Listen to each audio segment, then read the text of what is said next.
पहलगाम येथे झालेला दहशतवाद्यांचा भ्याड हल्ला याचा सर्वप्रथम आम्ही निषेध करतो।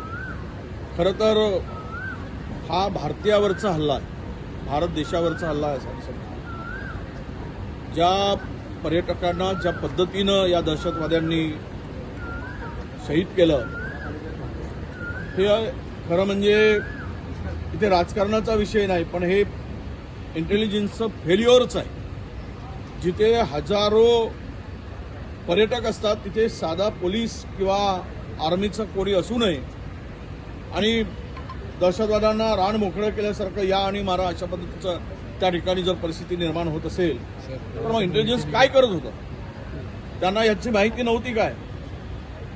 आणि आज संपूर्ण देशभरातील परदेशातील मोठा पर्यटकांचा लोंढा तिकडे जातो आहे, तर पुरेशी व्यवस्था करणं हे सुद्धा अनिवार्य होतं। ज्या पद्धतीनं या दहशतवाद्यांनी टार्गेट करून या देशाच्या संस्कृतीवर, या देशाच्या एकूणच जी काय आता स्टेटमेंट येत आहे, तो ते दहशतवादी हे धर्मांधपणे त्या ठिकाणी अमानुषपणे गोळीबार करतानाचं आपल्याला सगळ्यांना बघितलं आहे। या संदर्भात जम्मू काश्मीरमधून जे हिंदूंचं पलायन होत होतं किंवा हिंदूंना तिथून अनेक हिंदूंना काश्मीर सोडावं लागलं, पंडितांना असेल किंवा हिंदूंना, परंतु त्यानंतर नोटबंदी झाली। नोटबंदीनंतर दहशतवाद संपेल अशा प्रकारच्या वल्गनाही त्या ठिकाणी केल्या गेल्या होत्या, पण अजूनही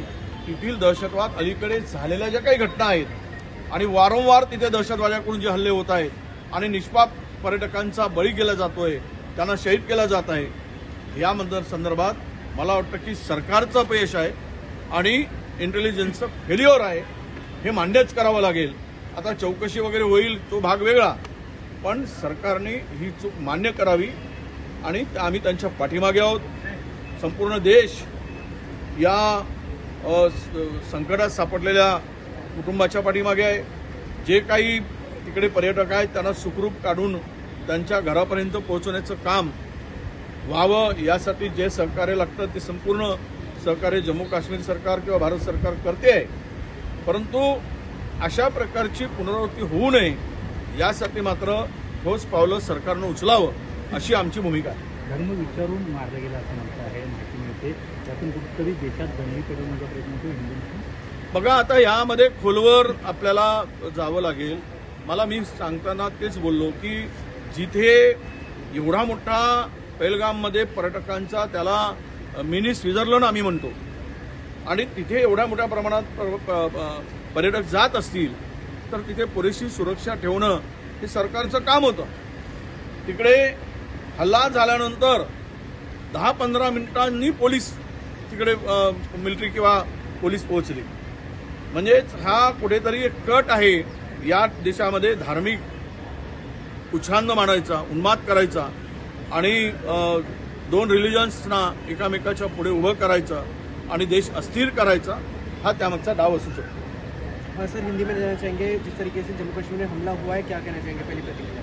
नहीं, पहलगाम में जो हमला हुआ है जम्मू कश्मीर में, ये निरपराध और जो देश के पर्यटकों का, देश हो प्रदेश के पर्यटकों को जिस तरह से टारगेट किया करके मारा गया है, ये बहुत बड़ा ये हादसा है, ये बहुत बड़ी निंदनीय बात है।